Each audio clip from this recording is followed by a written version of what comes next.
कुछ लोग गुड़ खाइए, कुछ लोग काकवी खाइए, माने जिसको राब कहते हैं। जितना जाड़े का समय है ना, नवंबर दिसंबर जनवरी फरवरी तक राब भरपूर खा सकते हैं। दही में राब खाइए, दूध में राब खाइए, हलवा राब का बनाइए, गुड़ का हलवा बनाइए, गुड़ दही में खाइए, गुड़ दूध में खाइए। अब गुड़ को दूध और दही में खाने का नियम है, वो भागवत जी कहते हैं। वो कहते हैं जी दही में मिला के गुड़ खाया जाए, दही में मिला के गुड़ खाइए, दूध में गुड़ कभी मत मिलाइए, दूध में गुड़ कभी मत मिलाइए, दही में मिला के खाइए। तो दूध में कैसे खाएंगे जी? दूध में ऐसे खाएंगे कि पहले गुड़ खा लीजिए, पीछे से दूध पी लीजिए, या दूध पी लिया पीछे से थोड़ा गुड़ खा लीजिए। दूध में गुड़ मिला नहीं सकते, और दही में कभी भी बिना मिलाए मत खाइए। आप में से कोई बिहार वाले हैं ना, तो वहां पर एक बहुत बढ़िया व्यंजन मिलता है, उसका नाम है दही चूड़ा। दही चूड़ा ही कहते हैं, चूड़ा। ये मिथिला में मैंने खाया, और ऐसा अद्भुत है जो दुनिया में शायद कहीं ना हो। मिथिला में, मिथिला माने एक एरिया है बिहार का, करीब 8-10 जिले उसमें आते हैं। उन जिलों में जब भी आप जाएं तो मेहमान को वही परोस के लाते हैं। तो मैं भी मेहमान जैसा ही रहता हूं, तो मुझे हर घर में दही चूड़ा मिलता है। तो वो दही डाल के लाते हैं, ऊपर से गुड़ डाल के लाते हैं, दही के ऊपर गुड़ रहेगा। तो मैंने कई बार कहा कि अलग प्लेट में गुड़ ले आओ, तो वो कहते नहीं नहीं, आपको फिर खाना नहीं आता दही चूड़ा। तो पहले मुझे सच में नहीं मालूम था। अब जब ये मुझे पता चला बाघभट्ट चिकित्सा का, तब मेरी अकल में आया कि वो सब बाघभट्ट के चेले हैं। दही में गुड़ मिला के पहले से ही चिवड़ा पे रख के लाते। तो दही में गुड़ मिला के ही खाइए। अगर आप दही खा रहे हैं तो गुड़ मिला के ही खाइए। तो दही के कई दोष जो आपके लिए अनुकूल नहीं है वो भी खत्म हो जाते हैं। और दूध में गुड़ कभी भी मत मिलाइए।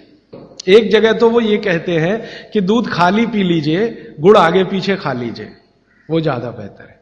तो गुड़ खाइए, मेरा कहने का मतलब ये है। अब गुड़ के कितने प्रिपरेशन है हमारे घर में? गुड़ का तिल का प्रिपरेशन एक है, तिल पट्टी कहते हैं, गजक। तो भरपूर गजक खाइए। क्यों खाइए जी? तिल है और गुड़ है। गुड़ में जो केमिकल है ऑर्गेनिक, तिल में लगभग वही सब है जो गुड़ में है। तिल भी क्षारीय है, गुड़ भी क्षारीय है, और दोनों क्षारीय चीजें खाएंगे तो पेट के अम्ल को बैलेंस करती रहेंगी। तो तिल गुड़ रोज खाइए, माने तिल की पट्टी बनाइए, गजक बनाइए, नहीं तो तिल का लड्डू बनाइए, गुड़ के साथ बनाइए। फिर इसी तरह से मूंगफली है, मूंगफली भी क्षारीय है और गुड़ भी क्षारीय है।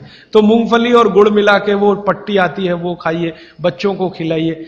और आपके पास जो भी प्रिपरेशन है गुड़ तिल के, गुड़ मूंगफली के, वो सब बनाइए। और ये जो 3-4 महीने हैं, नवंबर दिसंबर जनवरी फरवरी तक, भरपेट खाइए, भरपूर खाइए, क्योंकि इस समय आपके शरीर को इन्हीं की जरूरत है।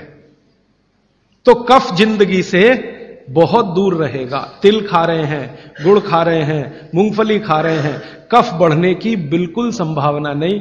तो जिंदगी में कफ के रोग आने की संभावना नहीं। अब जानते कफ का सबसे खराब रोग क्या है? मोटापा। मोटापा कम करना है तो भरपेट गुड़ खाइए, भरपेट तिल खाइए, भरपेट मूंगफली खाइए, मोटापा भी कम हो जाएगा। हाँ, आपको डर है ना, तिल खाएंगे जी उसमें से तेल है।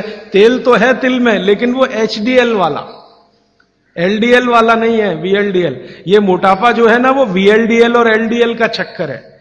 HDL जैसे ही बढ़ेगा, मोटापा अपने आप कम होगा, पेट अंदर ही जाएगा। आप में से कोई भी मेरे कहने पर 3 महीने एक एक्सपेरिमेंट कर लीजिए।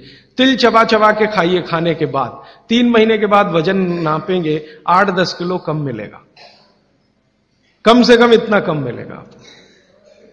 खाना खाया, खाने के बाद आप सौंफ खाते हैं ना, सौंफ की जगह तिल खाइए।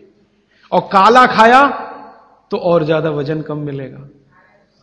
काला तिल एक है सफेद, काले की गुणवत्ता सफेद से भी ज्यादा है।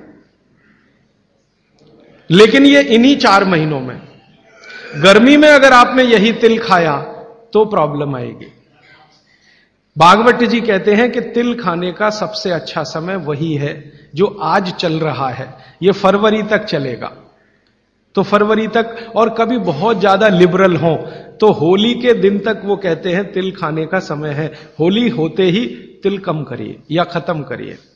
फिर कुछ और चीज आएगी, वो क्या आएगी वो मैं बता दूं।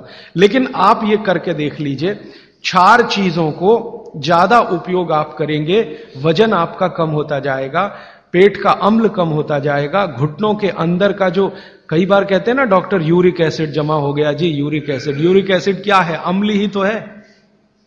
तो ये यूरिक एसिड आपको कम करना है, तो गांठ के सब जो माने जोड़ों के दर्द आपको कम करने हैं, तो इनके लिए ये सब चिकित्सा बताई है।